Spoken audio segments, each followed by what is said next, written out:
You've probably clicked on this video because you've got an injection, blood test, or visit to the hospital that needs to happen, but your fear of needles is getting in the way. Well, in this first video, I'm going to cover the two most common causes of needle phobia, and I'll outline what the treatment looks like to be able to get to a place where you can get whatever injections or IVs or blood tests you need. Sorry for all the needly language. I know it might be hard. Stick with me.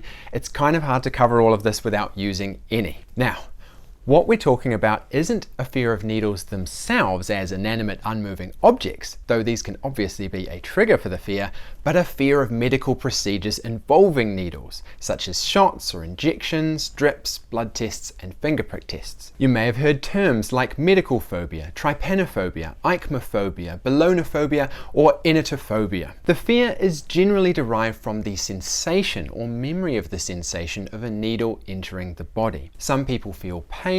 Others experience different sensations, from a sense that the needle feels strange or disturbing to feeling like they are doomed. It's a very common fear, with some estimating it as high as 23% of people having this fear. So what causes the fear of needles? Most people with a fear of needles have had this for a long time. If yours is newly acquired, it may be from a traumatic event or from a concern that the particular needle event that you're facing, like an injection of some type, contains something harmful to you. That could activate a new needle fear. As for long-term sufferers of needle phobia, they are sometimes not able to trace what caused this phobia for themselves, though it generally goes back to early childhood. It can be a learned fear, with a parent or family member who is afraid of needles modeling this fear, or witnessing other people exhibiting fear while in the waiting room for their own injection or blood test. From an evolutionary psychology perspective, it's pretty normal to try to avoid being stabbed by sharp metal implements. The other way that people can end up with a fear of needles is from an early negative event or events. These come in two forms with needle phobia. External negative experiences that usually occur between 3 and 6 years old, like having a childhood condition that involved frequent use of needles, experiencing a medical professional who wasn't very gentle, or being held down for a procedure. Children have a much higher rate of needle fear and experience a stronger pain reaction. When these are combined with the use of force to get the procedure done, it can result in a longer-term needle fear that would otherwise have phased out. Then there's internal negative experiences, usually in the form of fainting or feeling ill. Or you may have observed someone else faint or have a negative experience, either in person or on TV. The fainting as a form of negative event is a really interesting one and is the most common cause of fearing needles. This is typically derived from someone having a disposition towards a vasovagal response.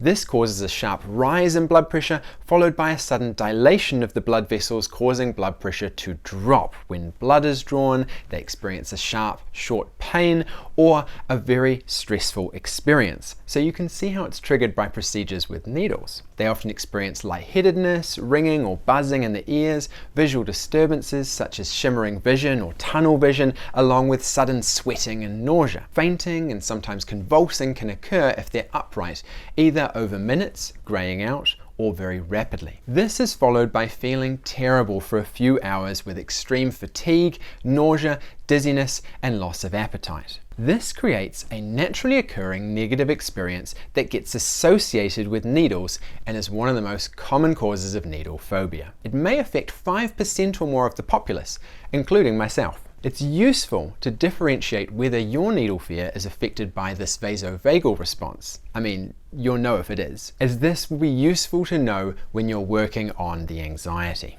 The other main cause of needle fear, external negative experiences, has been on the rise for the last 30 years or so.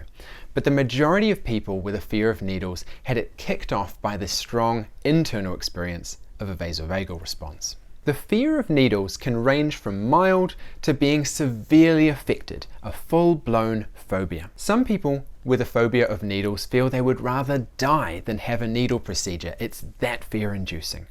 And often, people manage their fear with avoidance. You may have been semi-successfully avoiding medical procedures with needles and are watching this video now because there's something important you need to do for your health, so it's become more of a problem and you want to do something about it. Generally, people are aware that they don't need a fear reaction this strong to needles. That the procedure is uncomfortable and does arguably cause a minor degree of harm, but is outweighed by the positives you want, like finding out your iron levels. Unfortunately, we can beat ourselves up for having irrational fears.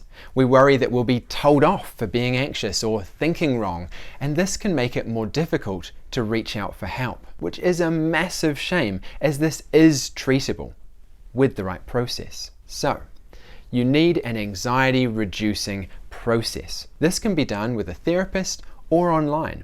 I'll put a link in the description to our anxiety reducer guide. It covers everything you need to know about anxiety and the process for reducing it. Absolutely free. And you need what's called exposure treatment. This is where you get progressive exposure to, in this case, needles and needle procedures. You might even just start with words that are linked to needles, then images, sounds that are involved in medical procedures, videos, then handling medical equipment, waiting in waiting rooms, visiting a doctor, being involved in conversations about needles, then eventually easier then more difficult medical procedures, maybe some acupuncture. It may be helpful to supplement the later exposure with products or devices that reduce the sensation of needle insertion, especially if you get vasovagal syncopes like me, and learn the applied tension technique to keep your blood pressure up. You might be wondering, exposure seems really scary. Do I really need to do it? Well, while your prefrontal cortex can use anxiety reducing techniques to reduce your anxiety straight off the bat, your midbrain only learns from experience. It's still freaking out back there. Its adrenal signal is just being blocked by the prefrontal cortex and your new techniques. To not have it react when faced with a medical procedure, you'll need it to have experiences of these and being safe. Provide your midbrain with that, and provided there are no safety behaviors, you'll get the much desired freedom to engage in whatever procedures you need. Now, if you're keen to get started on that exposure, the beginning stuff can be done right from the device you're watching from. Just click on my next video that covers exposure treatment for needle phobia to get underway with the first video in the series.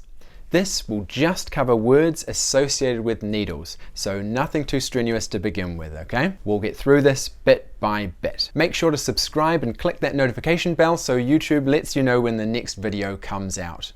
See you in the next one.